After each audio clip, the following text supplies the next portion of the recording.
सुहेल आफरीदी पर्ची नहीं फर्शी वज़ीर आला हैं। आज़मा बुखारी की KP के 9 मुंतखब वज़ीर आला पर तनकीद। कहा कि गंडापुर किसी साजिश से नहीं बल्कि घरेलू इख्तिलाफात के बायस तब्दील किए गए। उन्होंने सवाल उठाया कि जब एक वज़ीर आला का इस्तीफ़ा मंजूर ही नहीं हुआ तो दूसरा वज़ीर आला कैसे आ गया।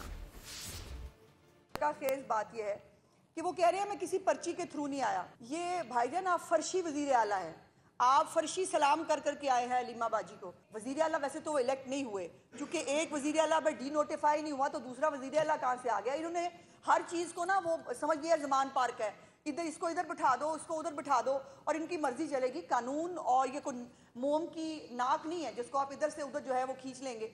कि एक वज़ीर आला उस्मान बुज़दार बेगम के कहने पे लगाया गया और दूसरा वज़ीर आला गंडापुर बाजी के कहने पे हटा दिया गया। और इस वज़ीर आला के मुंह से एक लफ्ज़ जो आपने खैबर पख्तूनख्वा की तरक्की के हवाले से सुना हो, आपने ये सुना हो कि हम इतने स्कूल बनाने जा रहे हैं, मतलब कोई एक रिफॉर्म का एजेंडा, एक अडयाला के कैदी से बात शुरू हुई और अडयाला के कैदी पे बात खत्म हो गई।